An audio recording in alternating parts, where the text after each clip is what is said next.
Hey there, this is Pete Townsend from Norio Ventures, and welcome to Money Never Sleeps, a podcast that looks inside the head of entrepreneurs and at the crossover of startups, enterprise, finance, technology, and life as we know it.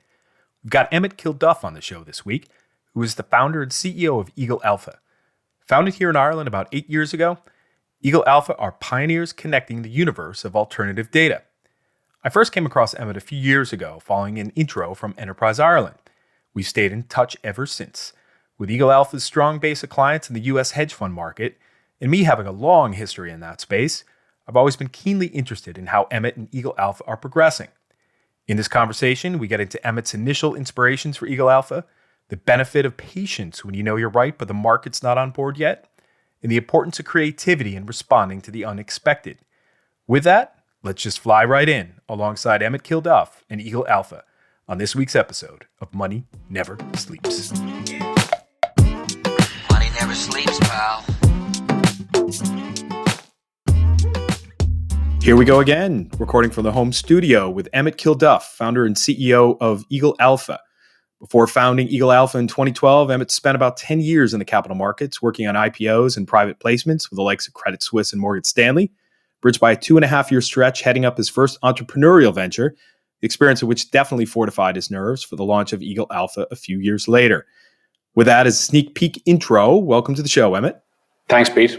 We did a couple of things together with your Outsider Fridays when I came and met the team that time in your office in Ballsbridge. And then we did the Irish Funds event back in 2017. And a shout out to Breeze Tinnelly and Gail Bowen from Pinson Masons. Breeze Tinnelly is now securitized, which is quite interesting. And they also did that panel with us way back when. So just to kind of kick off and get into it, why don't you give us just a view into your backstory and how you got to this point, yeah?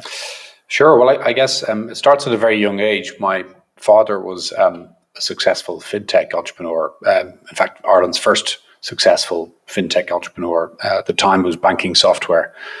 And that had a big influence on my business career to date.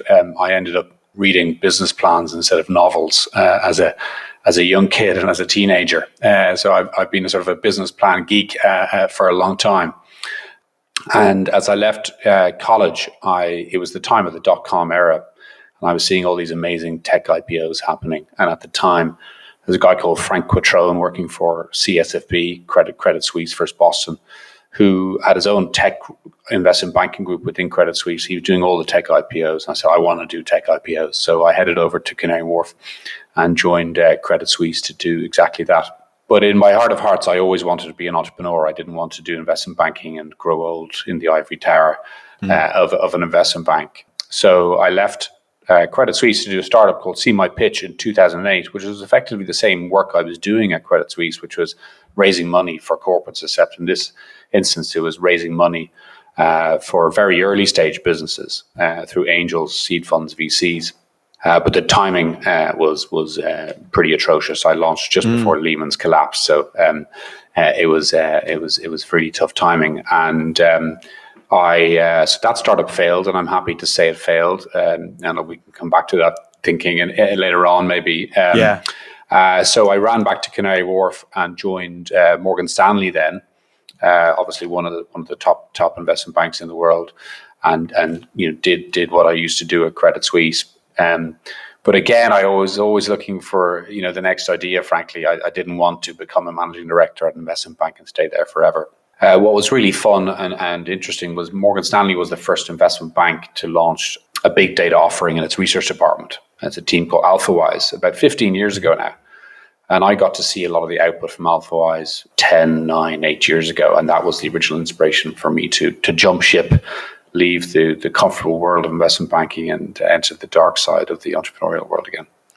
Amazing. And it's just what I'm thinking about, Emmett, is I'm trying to put myself back into my industry seat, the cozy office.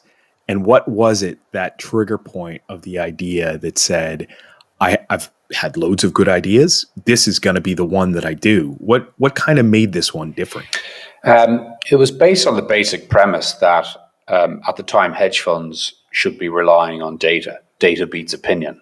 At the time, sell-side firms, investment banks, all these research analysts write notes, research reports that are published in PDF form, and they're based on their views and the views of people in their Rolodex.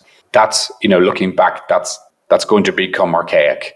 People should be relying on data to make data-driven investment decisions. So that was the basic premise, and I just totally believed in that as a vision, as a concept, and wanted to embark on a journey to attack that opportunity. Okay, that makes sense. Tell us, what is Eagle Alpha? And I kind of understand why you're doing this, but I want to dig into that a little bit. But first, just tell us about Eagle Alpha and what it is. Sure. Eagle Alpha is a pioneer in the alternative data space. So on the one hand, we find and help bring interesting data to market. And on the other side, we help buyers or consumers of this data use data to either augment their decision-making or improve an investment process. I'll just give you 3 simple examples to help your listeners. Counting cars is probably the most obvious one that people have heard of. Decades ago, people used to get helicopters and fly over Walmart car parks and literally count cars with counters in order to have a view as to how many consumers were in, say, a shop like Walmart. That can all be done with satellite data or geolocation data today in real time at scale. So that's one simple example. Another fun example more recently is analyzing and tracking corporate jet activity. If you were analyzing Amazon's corporate jet a few years ago, you would have seen when it went to Austin, Texas for the first time. Austin, Texas is the HQ of Whole Foods. That can set a trigger off as to potential mergers and acquisitions or just competitive intelligence. And the third is we're all watching Netflix given COVID-19. There are various data sets that we work with that are based on credit card data or consumer spending data. And if you analyze that data correctly, it can help you predict next quarter earnings for the Netflixes of this world. Got that. Makes sense. And if we kind of bring it to you, right, and say that, I've kind of been thinking about this in terms of the first 10, 12 years of your career and the number of repetitions that you must have got by the number of deals that you saw, right? And you must have had data sets that you used that may have been in structured data forms, those that may have been in completely unstructured data forms. And was there kind of a, hey, I want to solve this problem because I've been in the front row of it. Was there something inside you that was driving this just needs to be done better? Yeah, look, I think the basic of any successful business is there's a big challenge or problem to be solved. I think it sort of goes back to my comment about just data beats opinion. I got a little bit frustrated with people saying, oh, it's my opinion, I think. Even at board meetings or at any meetings, frankly, I like to see when opinions are based on data or facts as opposed to just someone's hunch. Yeah. And the smart hedge funds at the time were innovating by leveraging all this data and data science to make really smart investment decisions. Rentec and Two Sigma being two of the biggest pinups. They're all over this data and data science and have very good performance to show that it works. And it's a key part of their approach. So I took inspiration from their leadership and totally just agreed with that philosophy and wanted to attack that opportunity. Okay, I get that. And when you're seeing it firsthand and you see that opportunity, sometimes it's, I've been talking to a number of founders about this recently, Emmett, that, there are problems to solve, but sometimes the most prolific businesses are those that just see an opportunity and that what you provide to the market enables other things to happen and other things to be built and take place. So I think we're going in a certain direction here on that. Thinking about your first couple of years from 2012 when you launched Eagle Alpha, getting that off the ground, the experience that you had with See My Pitch and founding that back in 2008, like you said, at the Lehman crash, more or less, must have really informed your approach. Can you talk a little bit about how that experience helped you in your first couple of years at Eagle Alpha and how it still may have been helping you? Yeah, well, I think it was, looking back, it was my MBA in startups. It's you can't go to any Harvard or Stanford to learn that type of material. You gotta live through it. I think, as I mentioned, failure is okay. In the States, investors actually like to back entrepreneurs who failed once before, because you learn so much more from it. In the UK and Ireland is this Anglo-Saxon approach where failure should be shunned and those entrepreneurs should never be spoken to again. So I'm very open. It's even not, I think on my LinkedIn page, I'm very public saying that See My Pitch was not a success, but I'm very happy with that. And other entrepreneurs should be happy to not want failure, but it's not a dead end. The biggest learning for me is I'll tell you in a moment, but I want to ask you a question first. Yep. There's a guy called Bill Gross on the West Coast of the States, a VC guy, who did a really interesting study a few years ago into what's the single biggest reason why startups succeed or fail. And I can go through the 5 reasons, but the first one really surprised me. Do you have any idea what it is, Pete? Why they fail, bad timing. Correct. So why they succeed or fail is actually just about timing. So reason 2 is team and execution. Mm-hmm. So that's typically the business school approach is you got to have the best team and you got to execute really well and not have any distractions. That's what most people say. The third is the idea. 4th is business model, and 5th is funding. But all of that can be totally irrelevant unless the timing's right. Mm-hmm. There's no point launching a Just Eat business 15 years ago, right? There's no point launching a YouTube business 20 years ago, and so on.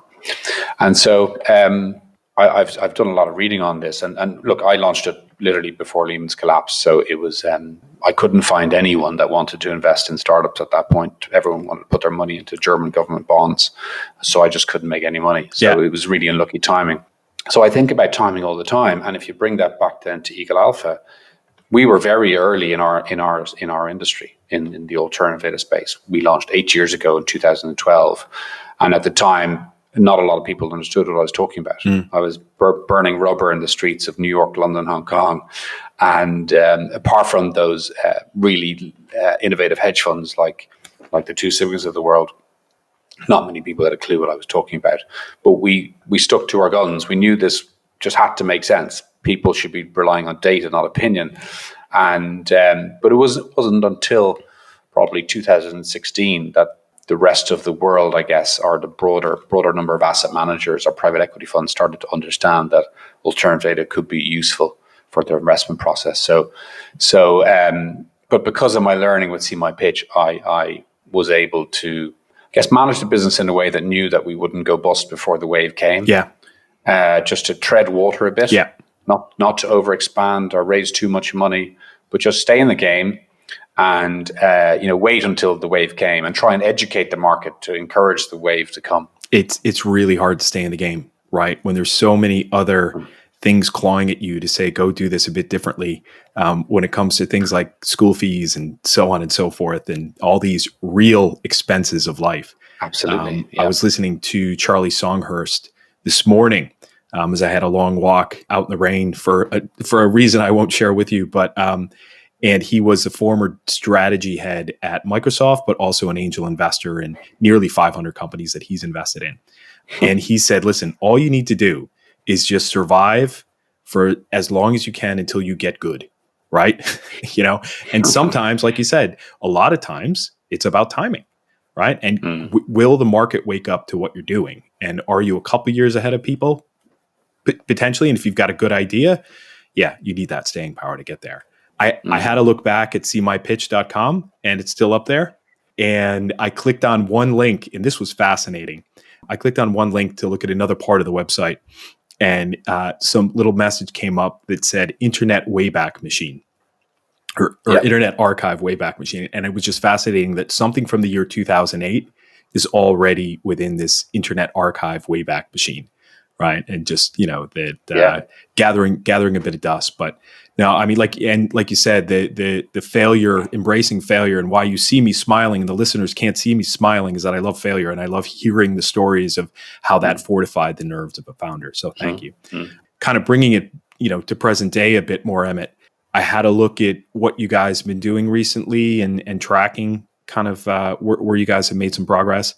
And I saw that one of the 3 initiatives that you announced back in September was the launch of the freemium version of your catalog, which is a big step, right?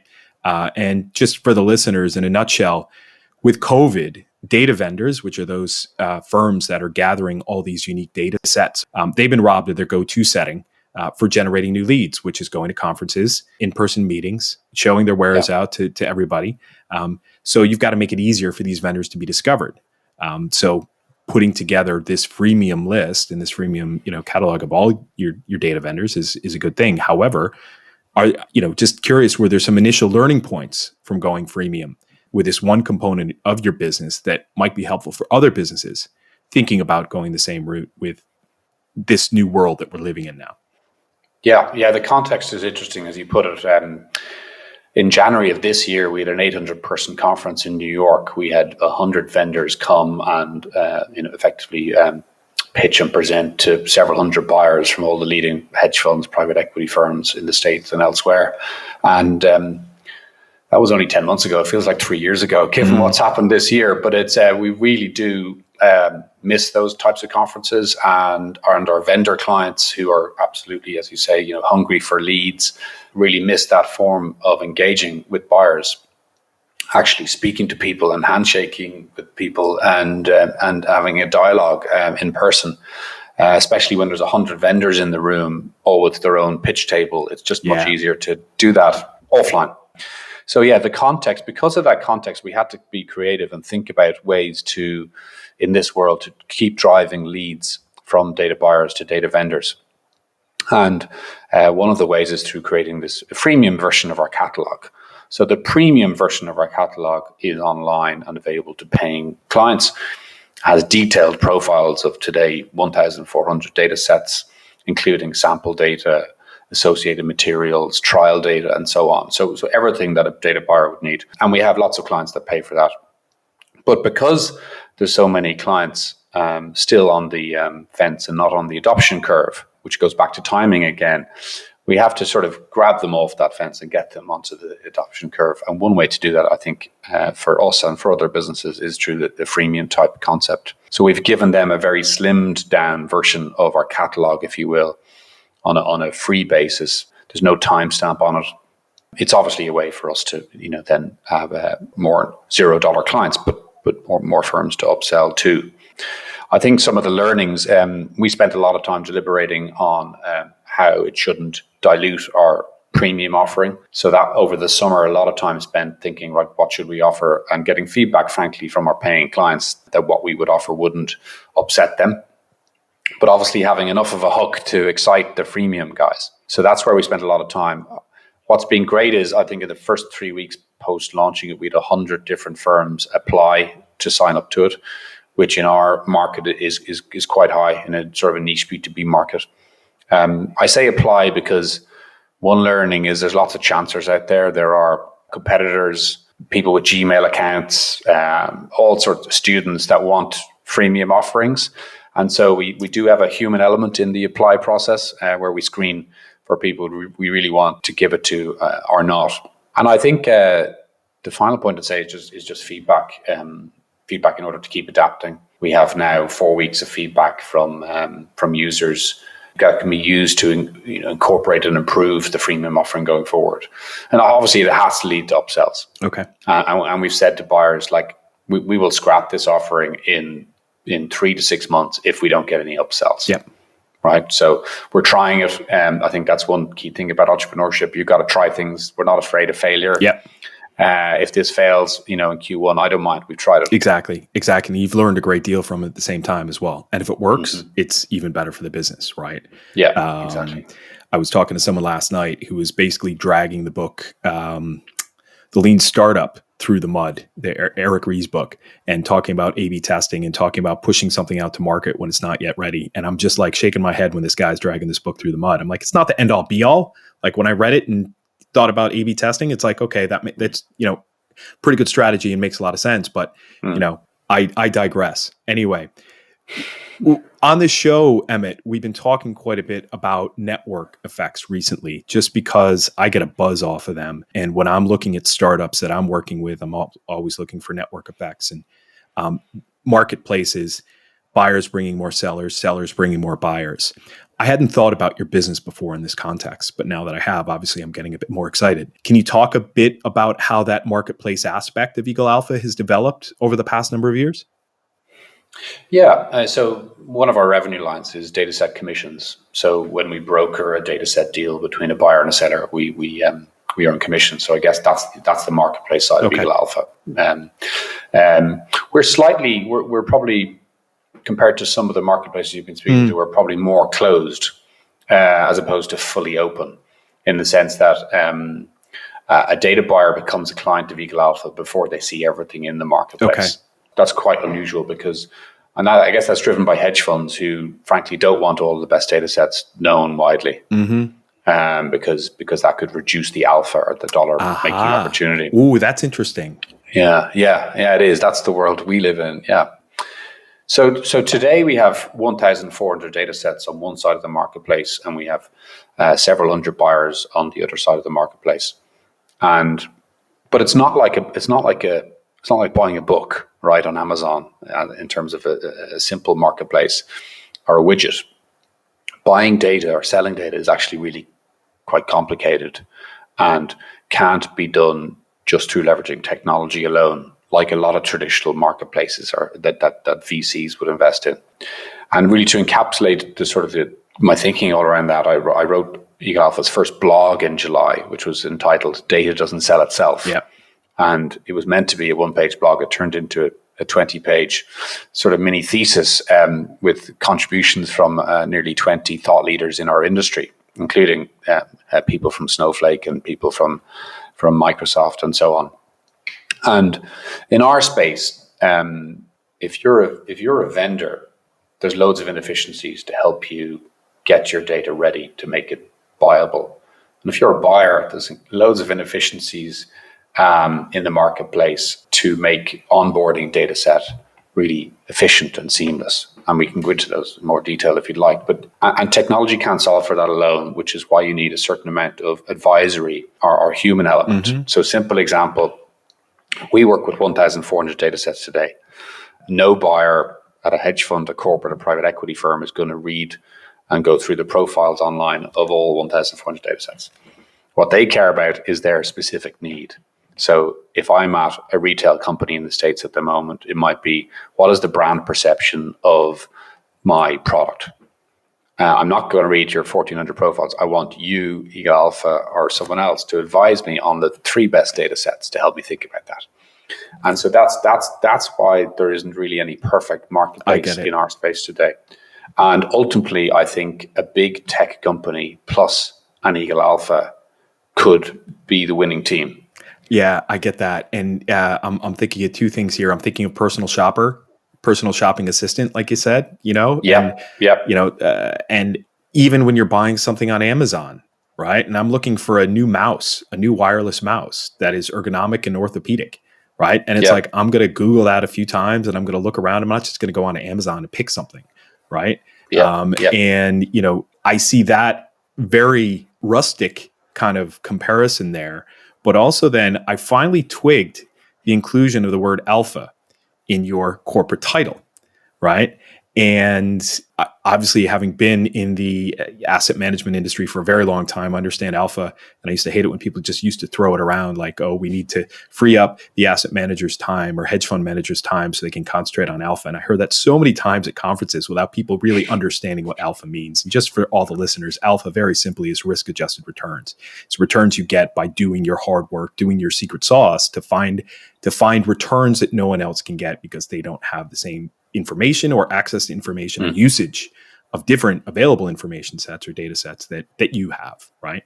So I kind of see you guys as protecting alpha, and by being that personal shopper and being that coordination point, understanding their need, understanding the risk drivers that they're going after, the return profiles they're going after, you give them the view into the best of the best for what it is that they need. But 2, kind of by not having it be an open marketplace, you're protecting everybody else from kind of seeing what they're doing and hogging all these unique data sets, right? Which I get it. Makes a lot of sense. Yeah. Cool. Yeah.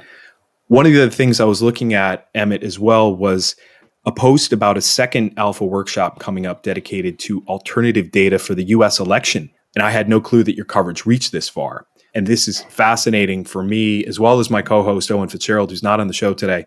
But we had Peter Gagan on a couple of months ago. He was the author of a book called Democracy for Sale. And within Democracy for Sale, he tells the story of how the Brexit referendum was significantly influenced by unexpected, streams of data coming into Facebook by unexpected parties that were paying for it, right? And we learned all about election-driven data with that conversation. Can you talk about kind of extending beyond the capital markets with your coverage, and how can you bring that back to capital markets buyers? And I have one example in my head that I figured out yesterday, but I'd love to hear your thoughts on this. Yeah, I guess when because of where I started at Morgan Stanley, when Eagle Alpha launched, our initial focus was on asset managers, hedge funds.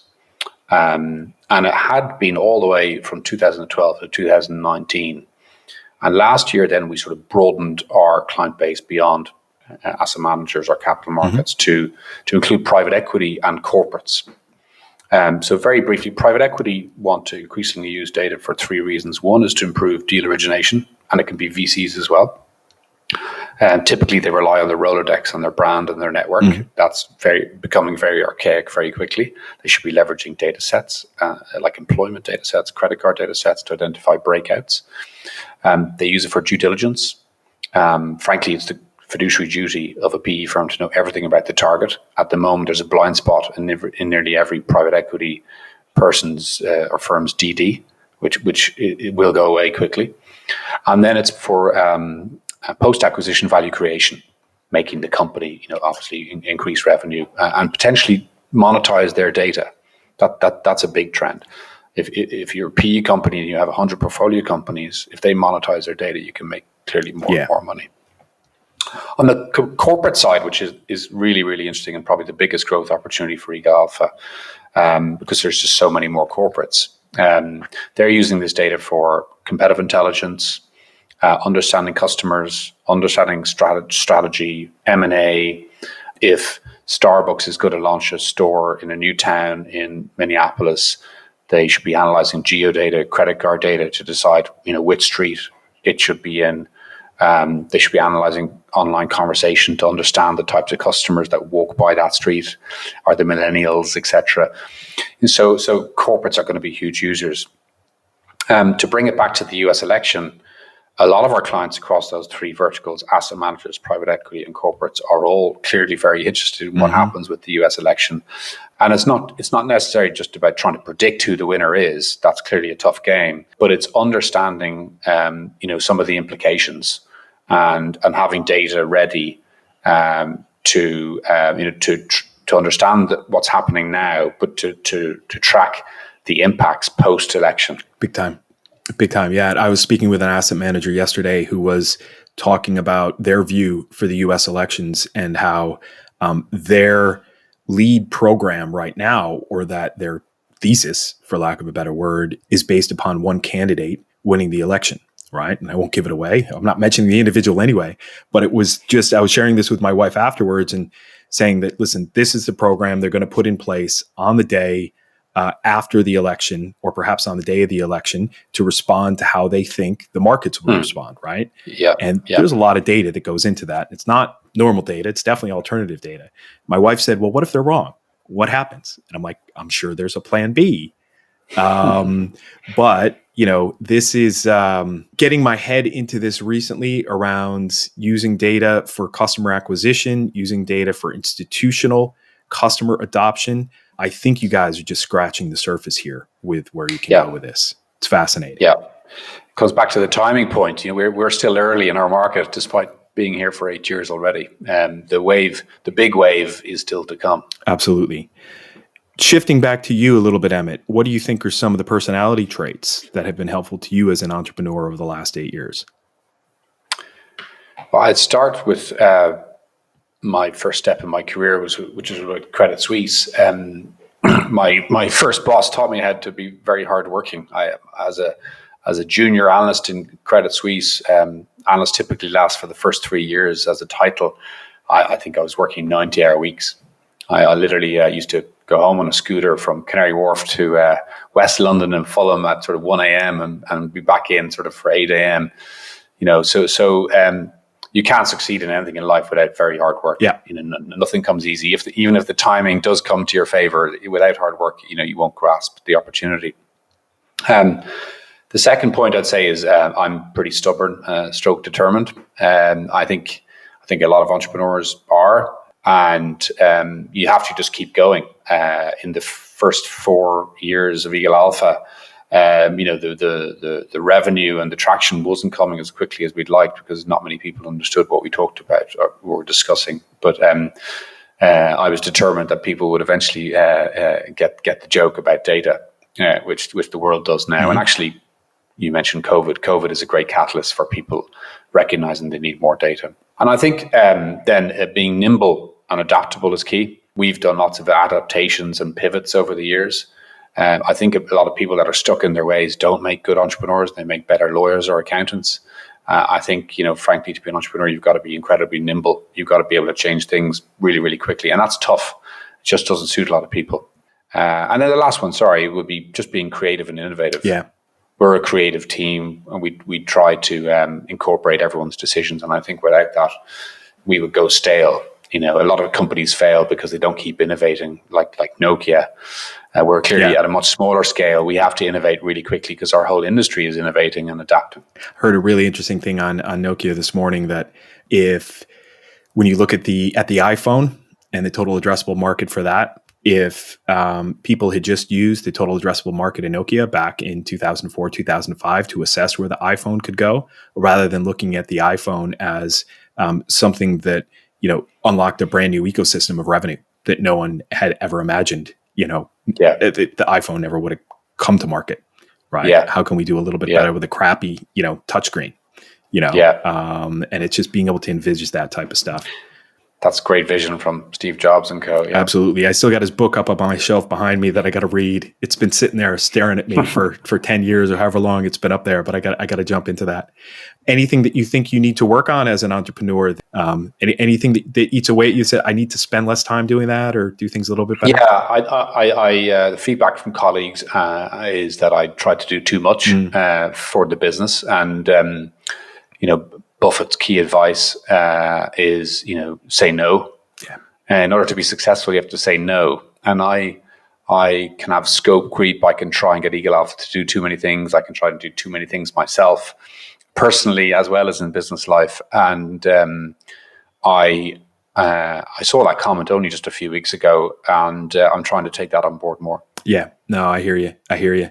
Always try to contribute value, and when that someone else is kind of like perhaps not taking that same approach with you, just being wise to that, which can be interesting. But I'm a helpful person. It's hard to say no sometimes, but I'm learning. That's the thing. Because you try to be productive and prioritize,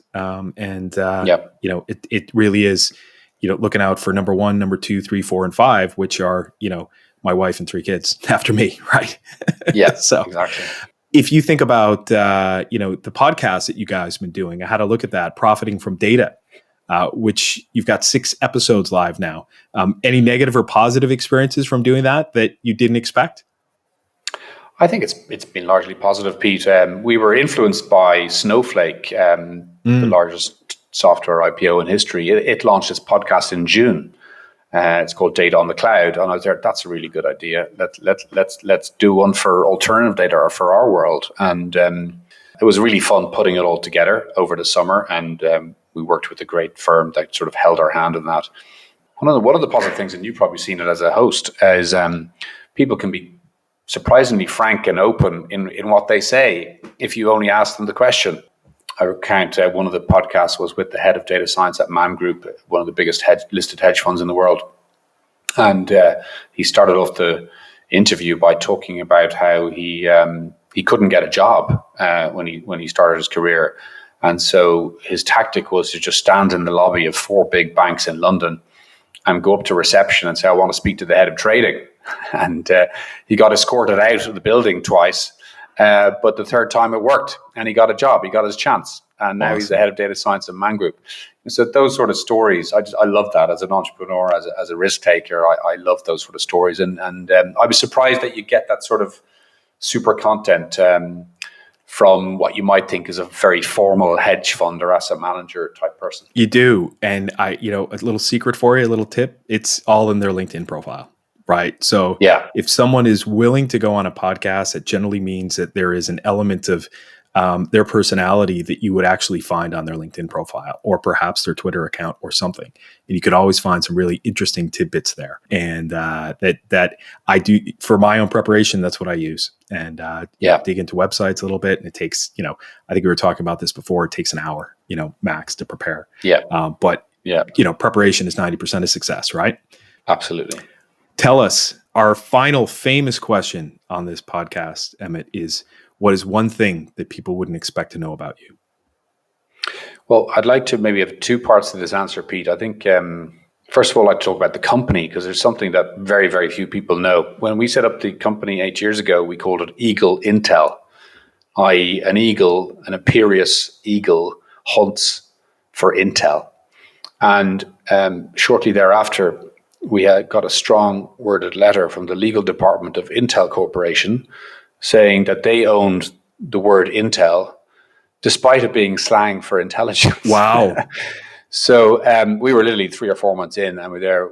Do we want to take on the legal department of Intel Corporation or shall we just change the name? And ironically, the name change became much more apt for what we do, which is Eagle Alpha. Gotcha. So that was interesting. That is really interesting. Before you get on to that last one, you could just say, "Listen, we're Eagle Alpha. It's Intel inside." Yeah. And see if they pick that. See if they pick that one up. I wouldn't want to try. Yeah. Wouldn't want to try with litigious U.S. lawyers. The second one, I'm not sure I can come up with anything really innovative, but what a lot of people don't know about me is I'm actually Canadian. I was born in Montreal when my father worked there many years ago. I didn't know that. So I'm that's why I'm so friendly. I mean, Canadians are typically judged as really friendly people, as are Irish. So that's interesting. Have you been back to Montreal at all in the last 10 years or so? Further back than that, I went to the Montreal Grand Prix when the Irish team Jordan Grand Prix were racing. Eddie Jordan is a friend of my old man, and we were in the pit lane. And that was probably '94. So it's been a while. But I look forward to traveling again when permitted. Yeah, it's a great city. I brought my friend there once for a weekend, and it was a stag weekend, and just a couple of us went up there, and you were expecting all these crazy stag party stories, but the biggest joy of that weekend for him is that we surprised him with tickets to a Radiohead gig super. In the park in the middle of Montreal, and it was just a fantastic afternoon. So, but love that city. It's a great place. So, yeah, cool. All right. Well, listen, Emmett, we've we've covered all the bases for the most part. And I just love to say thank you for coming on to the show. It's been great. You've kind of opened my mind on a couple of things, which has been really interesting for me. So thank you. Thanks for having me.